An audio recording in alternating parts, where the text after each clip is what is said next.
निज सेवक तारक रंजि विधुं विधुताहितहुं कृत सिंह वरम वरणागत बालिश सन्दपदं प्रणमामि सदा प्रभुपादपदं निज सेवक तारक रंजि विधुं विधुताहितहुं कृत सिंह वरम वरणागत बालिश सन्दपदं प्रणमामि सदा प्रभुपादपदम् प्रणमामि सदा प्रभुपादपदं प्रणमामि सदा प्रभुपादपदम्।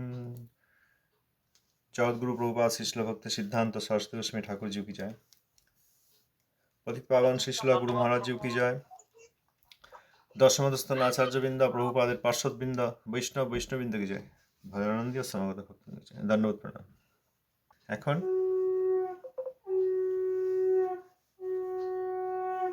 শ্রী রূপানুগ শুদ্ধ ভক্তিধারা ভগীরথ শ্রীশিলা সচ্চিদানন্দ ভক্ত ঠাকুর মহাশয়ের শ্রী হরিনাম চিন্তামণি। আমরা নবম পরিচ্ছেদ নাম বলে পাপ বুদ্ধি অপরাধ পড়েছি। সেখানে শিল ঠাকুর মহাশয়ের দুই একটি উপদেশ পড়ে আমরা দশম পরিচ্ছেদ আজ পড়ব। শ্রী ভক্তিবিনোদ বাণী বৈভব পঞ্চসপ্ততিতম বৈভব বৈষ্ণব নিন্দা ও শ্রী ভক্তি বিনোদ, এই অধ্যায়ে 7 নম্বর প্রশ্ন, শুদ্ধ বৈষ্ণবের কোনো নিন্দা হইতে পারে কি? উত্তর, বৈষ্ণব নিন্দা নামক প্রবন্ধ সজ্জন তোষণী 5.2 ঠাকুর মহাশয় লিখেছেন, যদি পাপের আদর দেখা যায় তবে তাহাকে বৈষ্ণব মধ্যে পরিগণিত করা যায় না। কনিষ্ঠ বৈষ্ণবেরও পাপ ও পুণ্যের রুচি থাকে না। যিনি শুদ্ধ বৈষ্ণব হইয়াছেন তাহার দোষ নাই, অতএব নিন্দাও নাই। যিনি তাহার নিন্দা করিবেন তিনি বৈষ্ণবের প্রতি মিথ্যা অপবাদই আরোপ করিবেন। এই বিষয়ে আমরা আগে আলোচনা করেছি। প্রথম দুইটি বাক্য, যদি পাপের আদর দেখা যায় তবে তাহাকে বৈষ্ণব মধ্যে পরিগণিত করা যায় না। নাম বলে পাপ বুদ্ধি বা পাপে আগ্রহ, পাপ বাসনা, পাপের পরিকল্পনা বা পাপ আচরণ। কারণ শুদ্ধ বৈষ্ণব অর্থাৎ মধ্যম বা উত্তম বৈষ্ণব তাদের তো কথাই নেই। কনিষ্ঠ বৈষ্ণব পাপ বা পুণ্য কোনোটাই করেন না। কনিষ্ঠ বৈষ্ণবেরও পাপের রুচি বা পুণ্যের রুচি থাকে না। वो पीछे समझ नहीं आया, जैसे विवाह के बारे में बोल रहे थे ना, जैसे विवाह में रिचुअल करते हैं, जो शुद्ध भक्त होते हैं उसको क्या नहीं करना चाहिए? কনিষ্ঠ বৈষ্ণব করেন না। বিবাহ বার্ষিকী কেন করবেন? ভালো পত্নী পেয়েছি, ভালো পতি পেয়েছি বলে? বলুন, marriage is a Bandhan, marriage is a Bandhan, we should repent, correct?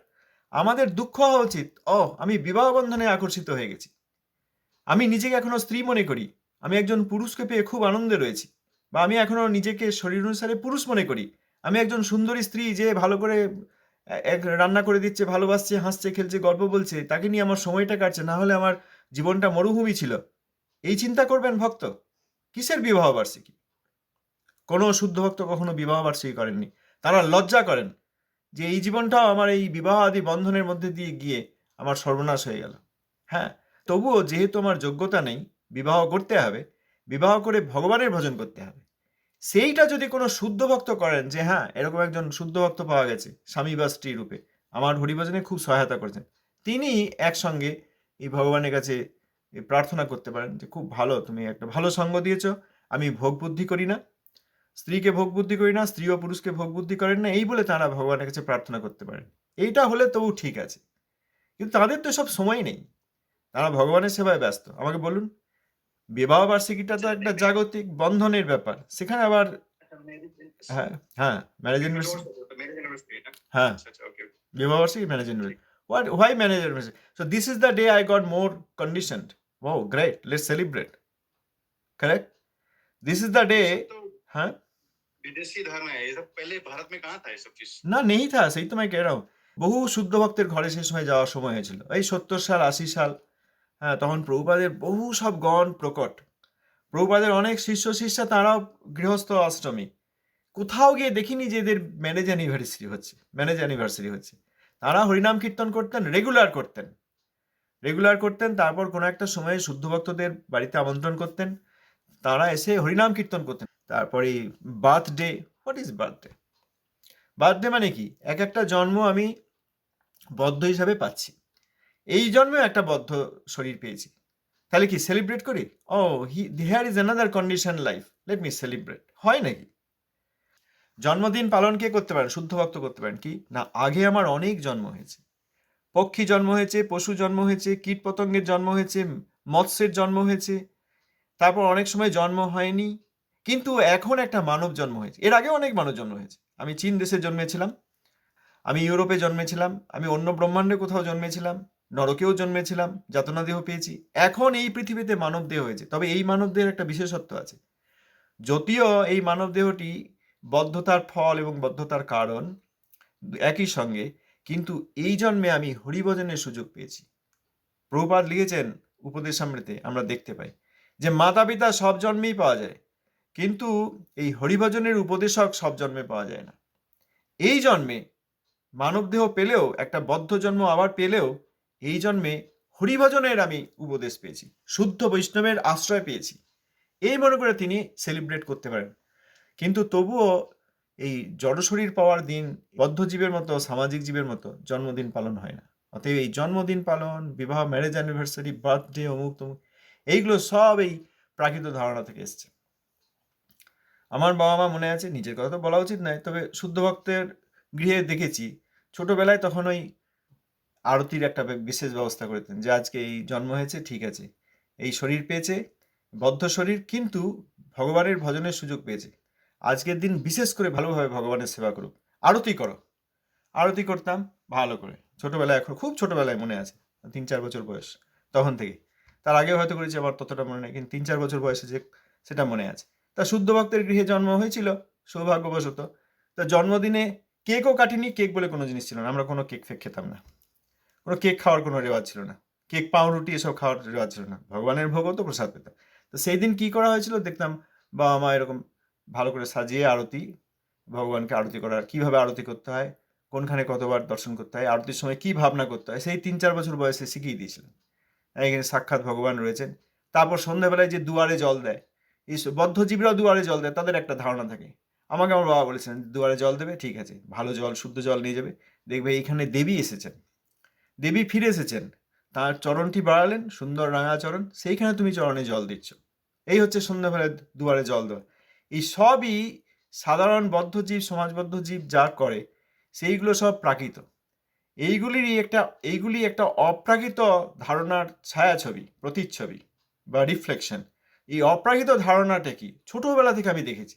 ছোটবেলায় হাতে ঘটি নিয়ে যখন জল দিতে দিতাম, ও দেখতাম তাই বলেছেন, যেরকম দেবী আসছেন, তিনি এই গোচারণে গিয়েছিলেন কৃষ্ণ, সেখান থেকে বিভিন্ন লীলাদি হয়েছে, এখন সন্ধ্যা হয়ে আসছে, দেবী ঘরে আসছেন, এটা বর্ষানা বা এটি যাবর, আর সব ব্রজদেবীদের সঙ্গে তিনি আসছেন, আর এসে হেসে তিনি তাঁর রাঙা চরণটি বাড়িয়ে দিলেন, তুমি এই জলটি দিয়ে তাঁর রাঙা চরণটি ভালো করে ধুয়ে দেবে। আরতি কি, আরতিতে শঙ্খের জল যখন দেওয়া হচ্ছে, কিভাবে শঙ্খের জল দিয়ে তাঁদের কিভাবে পরিচর্যা করা হচ্ছে, এই সব ছোট থেকে দেখিয়ে দিয়েছে। তো জন্মদিন এলে অন্যান্য দিনও সেবা আদি করা হতো, এমন নয় যে বছরে একদিন আরতি করতাম, অন্যান্য দিনও করা হতো, কিন্তু যেদিন বিশেষ জন্মদিন মনে করিয়ে দেওয়ার জন্য, এর আগে অনেকবার বদ্ধ শরীর পেয়েছো, এখন একমাত্র এই ভগবানের সেবার একটা সুযোগ পাওয়া গেছে, সেরকম শরীর পেয়েছো, আজকে বিশেষ করে আরতি করো। কোথাও কেক কাটিংও হয় নাই, কোথাও হ্যাপি বার্থডে অমুক তমুক হয় নাই, হ্যাপি বার্থডে গানটা গিয়ে তারপরে আবার দেখেছি আজকাল কেউ পঞ্চতত্ত্ব মহামন্ত্র গান, এই যে এখানে এই বিদেশের সব মন্দিরে গিয়ে দেখেছি, কি হঠাৎ এরকম কেক নিয়ে চলে এলো, আর এই হ্যাপি বার্থডে টু ইউ অমুক তমুক হয়ে গেল, তারপরে সেই সুরে পঞ্চতত্ত্ব, সেই সুরে মহামন্ত্র। বাবা, এরকম সুর কোনো দিন শুনি নাই।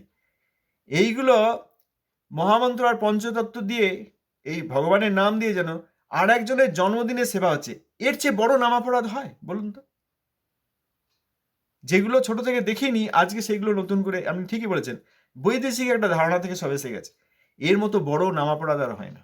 যেন হরিনাম প্রভু আমার জন্মদিনে সেবা করতে আসছেন, এই মানে ভাবতে যাওয়া, বলতে যাওয়া, ব্যাখ্যা করতে যাওয়া বড় অপরাধ। এইগুলি যারা কনিষ্ঠ বৈষ্ণব, যাদের এখনো তত্ত্বজ্ঞান আসেনি, যারা কেবলমাত্র আলেখ্য বা বিগ্রহের সেবা করেন এবং বৈষ্ণবের মর্যাদা এখনো বুঝতে পারেননি, সেই রকম ব্যক্তি তাঁরাও করেন না। বদ্ধজীব তারা শিখে গেছে, গ্লোবালাইজেশন হয়েছে, তো অর্থনীতিরও গ্লোবালাইজেশন হয়েছে, আর এই সমাজনীতিরও গ্লোবালাইজেশন হয়েছে, কিন্তু শুদ্ধ ভক্তের মধ্যে জীবনে এসব কখনো ছিল না, জীবনে ছিল না। এইগুলো যারা করছেন, যারা করাচ্ছেন, যারা ব্রাহ্মণ হচ্ছেন, যারা ডাকছেন, যারা অনুষ্ঠান করছেন, সেই অনুষ্ঠানে যারা যোগ দিচ্ছেন, এই সব ওই কনিষ্ঠ বৈষ্ণবেরও তাদের পদ নাই, তাহলে তাঁরাও এইসব প্রশ্ন করতেন, এইসব কি করছেন আপনি, কার জন্মদিন পালন? কৃষ্ণের জন্মদিন পালন হবে, হবে না? কৃষ্ণের জন্মদিন, বলরামের জন্মদিন, নিতাইয়ের জন্মদিন, গৌড়ের জন্মদিন, প্রভুপাদের জন্মদিন, হ্যাঁ, তাঁরাই ভগবান এবং ভগবত পার্ষদ। তাদের প্রাকৃত জন্ম নেই, তাদের আবির্ভাবকেই আমরা শুদ্ধ রূপে জন্মদিন বলি, আবির্ভাব তিথি, এইগুলি পালন হয়। আমার আবার আবির্ভাব হয়েছে নাকি যে আমার জন্মদিন পালন হবে, কেক কেটে খাবো? কৃষ্ণ কনসিয়াসনেস নয়, এগুলো ভক্তি নয়। ভক্তির নামে সব নামাপরাধের ব্যবস্থা। ওই সুর শুনলে অবাক হয়ে, প্রথমবার যখন আমি শুনেছিলাম অবাক হয়ে গেল, এ আবার কি হচ্ছে, খোল করতাল নিয়ে চলে এলো, হ্যাঁ, খোল করতাল নিয়ে চলে এসছে, এই তো এইখানের মন্দির, লজ্জাজনক। সে হঠাৎ দেখলাম একটা গ্রুপ চলে এলো, হাসতে হাসতে একটা ছোট ছেলে চলে এলো, অনেক মা বাবা চলে এলো, তাদের সব পাড়া প্রতিবেশীরা সব তিলক সেবা করেছে, ডেকেছে। আর সেই মন্দিরে সে বেশ ভালো জাঁকজমক, সেক্রেটারি মুক্ত, তারা খোল করতাল নিয়ে চলে এলো, হরি বল হরি বল। তারপরে খোল করতাল নিয়ে গান হচ্ছে হ্যাপি বার্থডে টু ইউ। মৃদঙ্গ নিত্যানন্দ তত্ত্ব, তিনি এই সাধারণ মৃতদেহধারী আত্মার জন্মদিন পালন করবেন? মৃদঙ্গ কি একটা মিউজিক্যাল ইনস্ট্রুমেন্ট নাকি? মৃদঙ্গ করতাল দিয়ে হ্যাপি বার্থডে টু ইউ, ওই সুরে, এখানকার যেরকম ইংরাজি সুর সেই সুরে গান হলো, ইংরাজি গানই হলো, তারপরে বেশ সেইটার সঙ্গে সুর মিলিয়ে পঞ্চতত্ত্ব মহামন্ত্র। এর চেয়ে বড় নামাপরাধ হয়?